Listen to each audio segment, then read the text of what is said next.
and welcome to the session on Central Teachings in Indian Philosophy.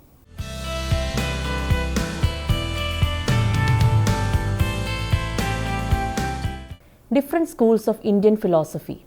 Indian philosophy is known as darshanas in India and as religion in West.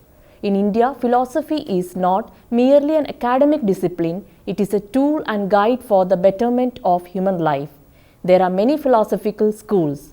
They are mainly come under the main two traditions, the orthodox school of Astika tradition and heterodox school of Nastika tradition.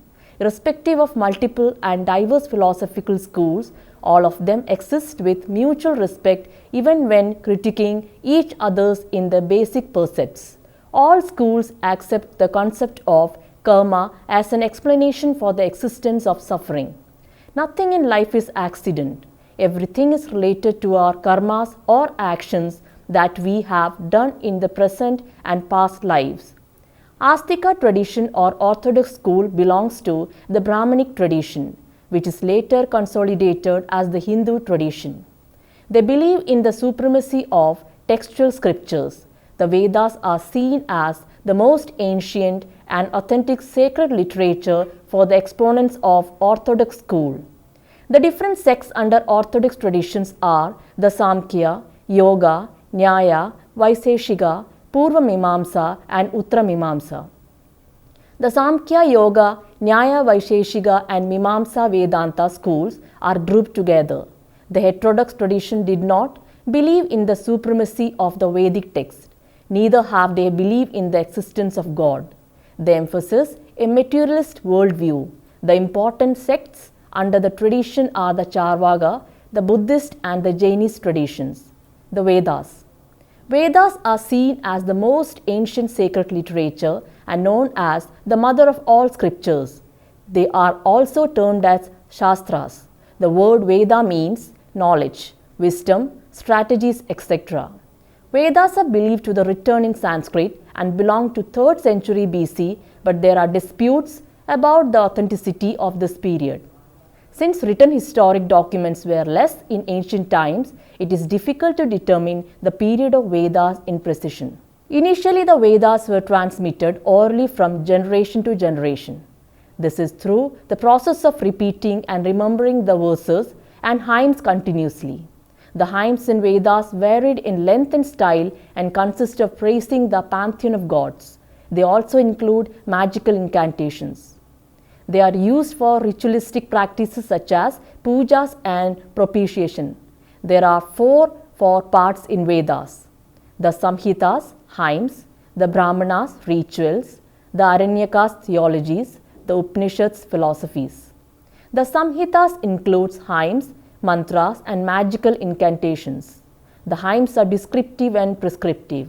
They are descriptive in terms of details in describing and praising of gods and prescriptive in terms of explanation about how one should act and behave in each life situations. The Samhitas include 4 Vedas: Rig Veda, Yajur Veda, Sama Veda and Atharva Veda. The Brahmanas are texts that describe ritualistic precepts and religious duties. The Aranyakas are theological precepts and mainly meant for mendicants and ascetics. It deals with mysticism and symbolism. Although these two terms are quite modern and consist of a different meaning now, the Upanishads provides philosophical perspectives about all the other 3 Vedas and known as the end of Veda, which means Vedanta. Vedas. Veda means wisdom, knowledge or vision. It is believed that Vedas are the manifestation of the language of gods for human beings.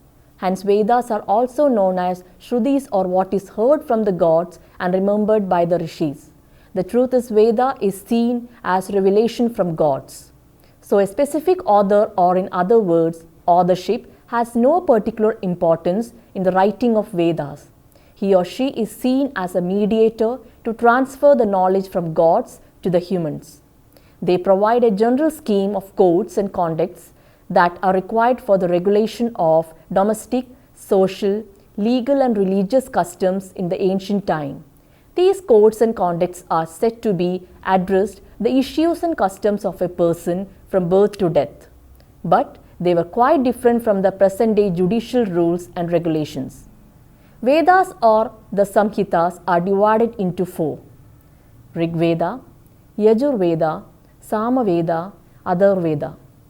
There is a fifth Veda which is known as Ayurveda, but it is treated as parts included in and taken from the other four Vedas, especially the Atharvaveda. Rig Veda. The Rig Veda is considered as the first among the four Vedas and consists of recited prayers and praises of God.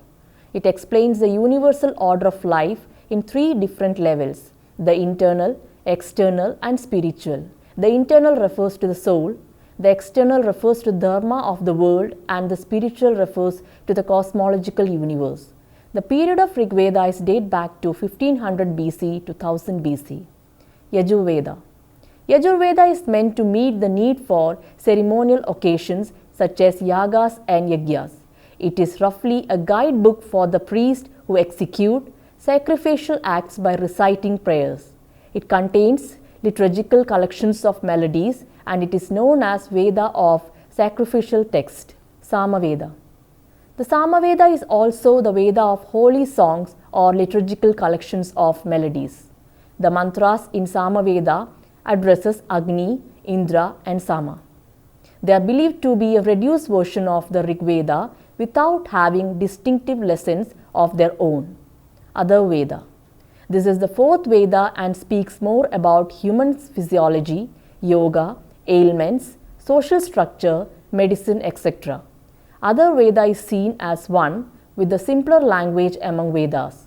Ayurveda owes much of its knowledge to Atharvaveda. The Astika tradition. The Astika philosophical tradition is known as the orthodox schools. They believe in the supremacy of textual scriptures such as Vedas and Dharma Shastras. They did not allow their customary practices to justify any actions. Instead, they stick to the textual descriptions and directions for any justification of the actions. Following are the different sects under the Astika tradition or orthodox schools. Among these sects, most of them believe in the supremacy of God except Samkhya and Purva Mimamsa schools. They do not accept God as the omnipotent existence. Samkhya.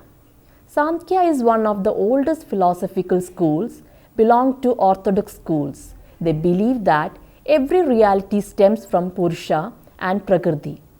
Purusha is soul or mind and Prakriti is matter or creative energy. Because of the two poles of Purusha and Prakriti or self and matter, Samkhya tradition is a dualist philosophy. Samkhya and Yoga are complementary philosophies.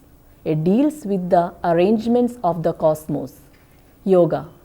Yoga is one of the important schools that tells us about the unity of mind and matter or body.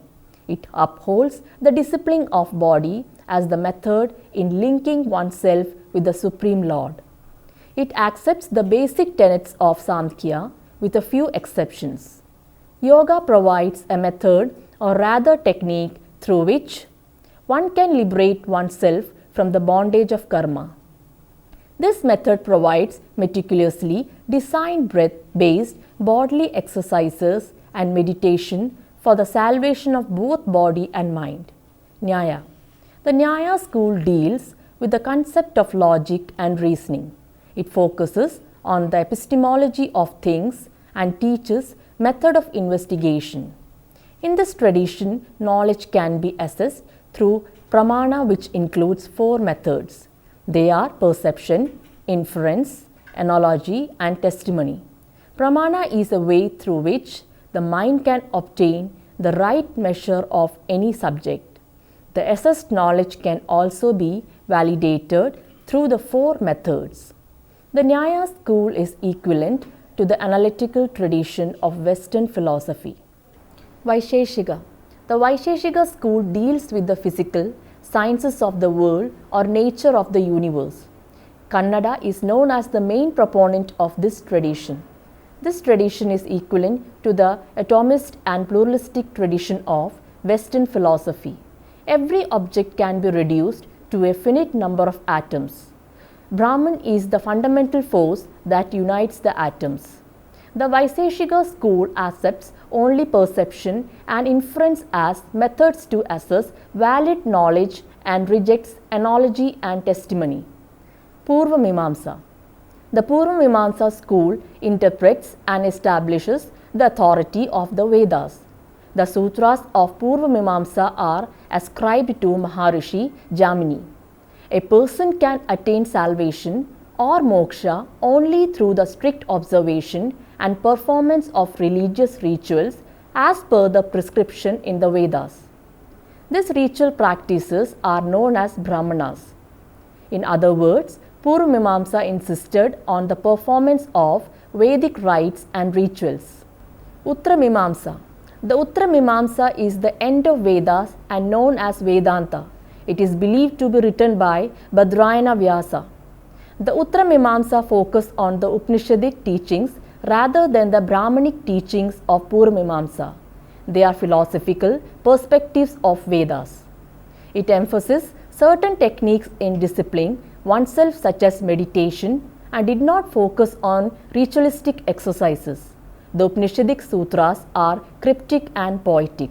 There are 6 schools under Upanishadic tradition. They are Advaita, Vishisht Advaita, Dvaita, Advaita Advaita, Shuddha Advaita and Abheda.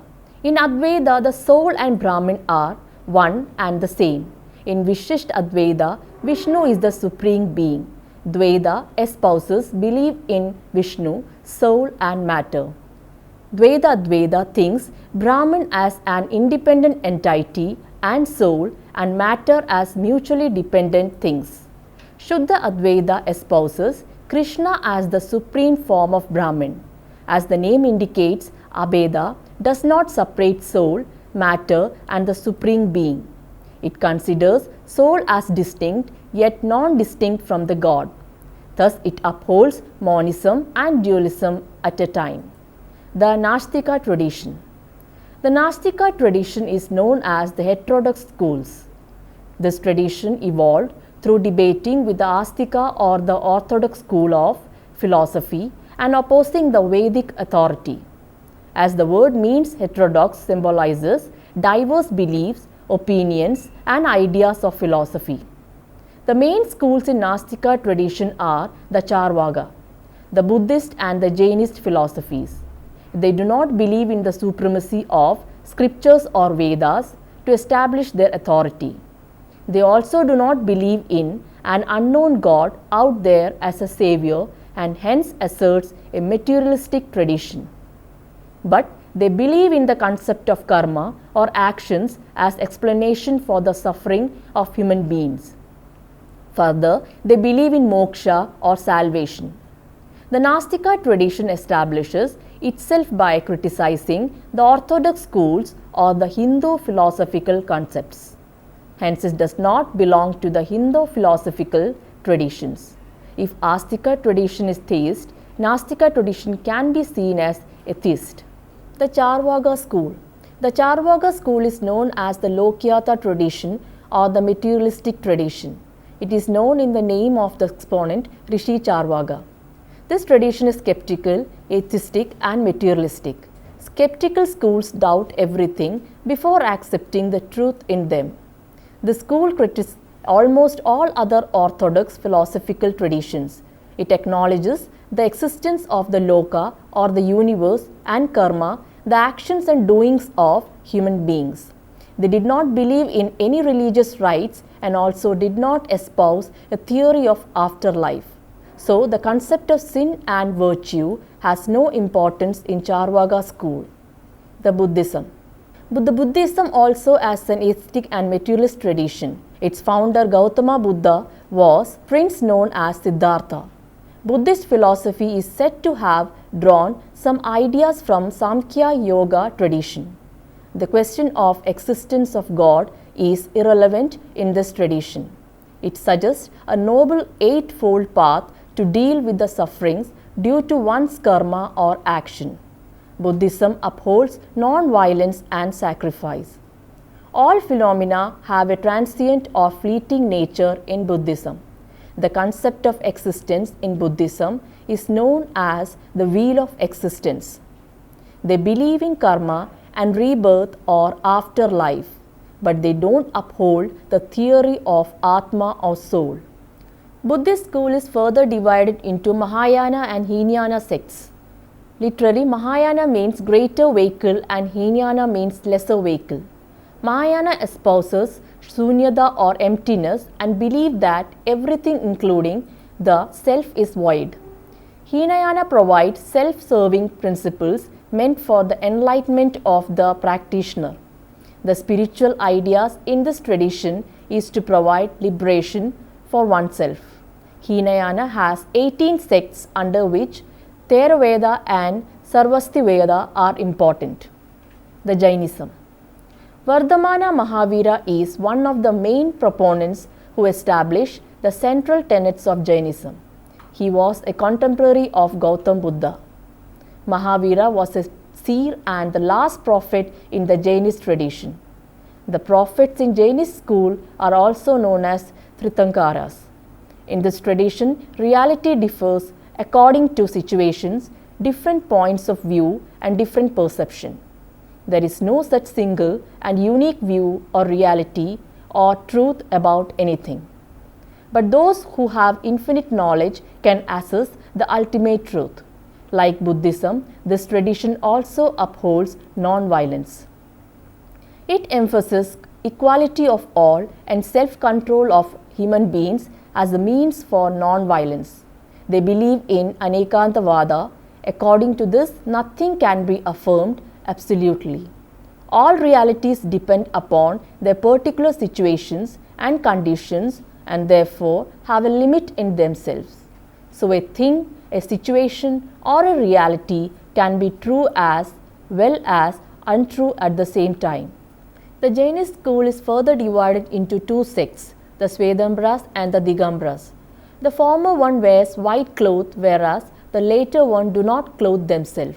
Digambras have severe tenets and rituals. The Svetambras believe in canonical works whereas Digambras do not believe in them. The main ideology of these two schools is same, but the rituals and perspectives are different. Important philosophical text. Arthashastra. Arthashastra is known as the only political, economical and philosophical text in India. It is widely known as text based on the rules and principles of economical activities because of the literal translation of artha as wealth or economy. But in reality, it is a treatise that covers a wide range of areas such as moral and ethical actions of people, rajas and rishis, about economic transactions and policies, about military strategies and about statecraft. It is written by Kautilya, who is known in different names as Chanakya and Vishnugupta. Arthashastra is said to be written by Chanakya during the period of King Chandragupta Maurya. Mahabharata. Mahabharata is seen as one of the two great epics or itihasa of India. This epic is also familiar in other parts of the world such as Nepal, Sri Lanka, etc. It gives a descriptive story of the great war happened in Kurukshetra between close relatives. The war had believed to be happened between Pandavas, the 5 sons of King Pandu, and Kurus or Kauravas, the 101 sons of King Dhritarashtra. The text is not merely a descriptive depiction of great war, love, hatred and rivalry between close relatives and friends. It contains hundreds of mythical and philosophical stories including Bhagavad Gita, Nalacharita and a brief version of Ramayana. It also contains intrinsic moral or ethical issues that are permeates within life across generation. It speaks about the 4 goals of life which is termed as Purushartha. The 4 Purusharthas are Dharma, Artha, also can be translated as purpose, Kama, pleasure or entertainment, and Moksha, salvation or liberation. An important section of Mahabharata is known as Bhagavad Gita, which in itself is a stand-alone text. There are hundreds of versions of Mahabharata across India from different perspectives, which shows the wide range of acceptability of this Itihasa. The Bhagavad Gita. The Bhagavad Gita is an ancient epic of India which contains hundreds of stories through which certain morals or ethics are conveyed to the reader. It is believed to be written by the Rishi Vyasa, irrespective of stories which are pertain to a particular period of the medieval history. The morals or the puzzles encountering by a person are even irrelevant for the contemporary life. The Gita consists of 700 verses as a philosophical and metaphysical dialogue between Lord Krishna and the warrior and Pandava prince Arjuna from the war front of Kurukshetra. Bhagavad Gita is a part of Mahabharata and is equivalent to an Upanishadic text since the content includes philosophical insights to deal with the complex situations of life. Ramayana. Ramayana is also as the second great epic and Itihasa. It is believed to be written by Maharishi Valmiki. Like Mahabharata, this epic too is a story of war, loss and victory in which Rama, his wife Sita and their enemy as well as a devotee Ravana got more prominence. Rather than philosophical and moral preaching, Ramayana contains stories and events of materialistic world where duties and obligations of son, father, brother, wife, mother and the devotees got more importance. But it also speaks about dharma and values, but not always as elaborate as that of Mahabharata. Ramayana too has hundreds of versions such as Bali Ramayana, Kamba Ramayana, Buddhist version, etc. Mahabharata and Ramayana have a wide range of acceptance across generations. Manusmriti. Manusmriti is also known as Dharma Shastra. It is written by Manu and is the most controversial epic text in India. The basic premise of this text is built around the Jati system or Chadurvarnyam, which means each and every caste is marked in a hierarchical order and has designed to perform particular functions and duties. This text was translated by many of the British administrators in the late 19th century. Among them, William Jones' translation is the famous one. This is the most discussed text as well as opposed one because of its focus on the caste hierarchy. Manusmriti also discusses the moral obligations of people and their dharmas according to their position in the caste hierarchy. According to this text, the people in the higher caste order has more privileges than the one in the lower order. The punishments described for the lower caste order people are severe than that of the higher order people. Let us summarize the main ideas in this session. In this unit, we have charted out the central teachings in Indian philosophy by pointing out the different philosophical traditions. The nature of Vedas are analyzed along with the different parts of Vedas and diverse types of Vedas. Different sects under orthodox school and heterodox school of philosophy are described. Apart from main Vedas and Upanishads, some other important philosophical texts which gain larger currency among the people of India are also discussed. Some of them, such as Ramayana and Mahabharata, are also known as the great epics of India and acquired a wider reach among the population. Now you can try to answer the questions given here. Which are the main philosophical traditions in India? Why Manusmriti became the most controversial philosophical text in India? What are the different sects under orthodox tradition? What are the main differences between Astika tradition and Nastika tradition? What are the four parts of the Vedas? What are the similarities in Buddhism and Jainism? What are the important features of great epics of India? For reference, you can go through the books given here. Outlines of Indian Philosophy by Jadunath Sinha, The Modern Press, Agra, 1949.